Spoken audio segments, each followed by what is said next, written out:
Kembali lagi bersama saya Pendeta Ambrus dalam program Mujizat Setiap Hari. Dan hari ini saya akan melanjutkan pelajaran kita tentang apakah iman Alkitab itu. Yang pertama kita belajar bahwa iman Alkitab adalah dasar dari pengharapan.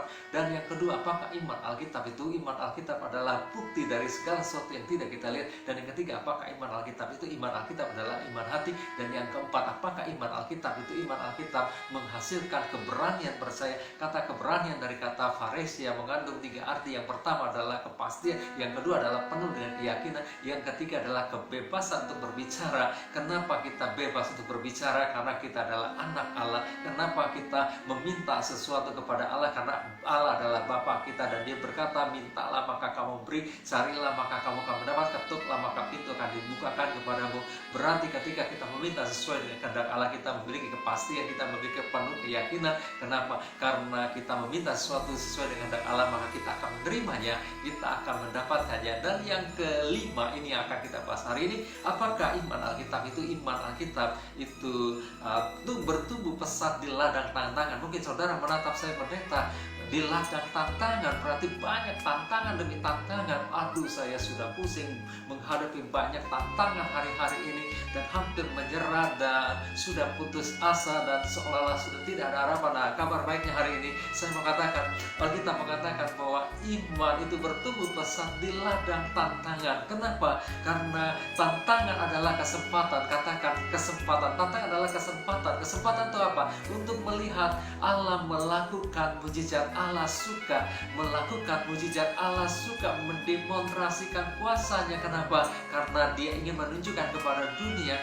bahwa Dia Allah yang dahsyat, Allah yang luar biasa, sehingga namanya dimuliakan lewat kehidupan saudara, lewat iman saudara. Jadi tantangan adalah kesempatan bagi Allah untuk melakukan mujizat. Ada banyak orang rindu mengalami mujizat yang besar, perkara-perkara yang besar, tetapi mereka tidak suka akan tantangan. Nah, sebagai hamba Allah saya mengingatkan, tantangan adalah kesempatan bagi Allah untuk mendemonstrasikan kuasanya, sehingga namanya ditinggikan, namanya dimuliakan, namanya dibesarkan lewat kehidupan saudara. Dan iman itu bertumbuh pesat di ladang tantangan. Kenapa? Karena tantangan itu akan membentuk otot-otot iman kita.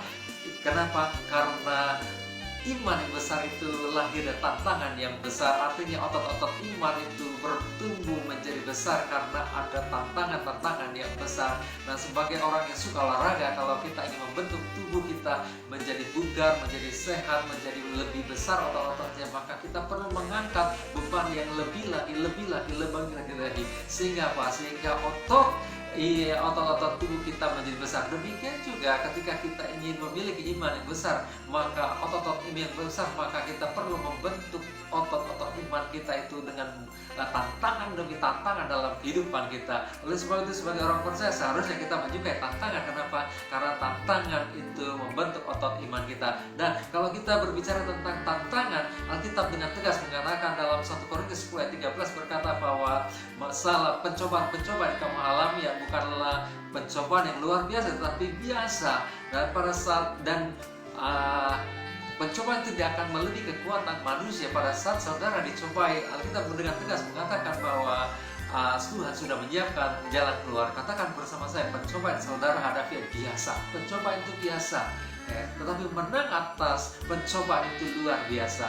Dan pencobaan itu tidak akan melebihi kekuatan kita. Dan yang ketiga, pencobaan itu sudah ada jalan keluarnya. Tuhan sudah memberikan jalan keluar. Tuhan memberikan hikmat, Tuhan memberikan kemampuan kepada kita untuk kita bisa melewati. Oleh sebab itu, jangan takut terhadap tantangan, jangan takut terhadap masalah. Hadapi masalah dan bersama dengan Allah kita sanggup, bersama Allah dengan Allah kita cakap melakukan perkara-perkara yang besar dalam kehidupan kita. Sampai berjumpa dalam program berikutnya. Tuhan Yesus memberkati Anda semua.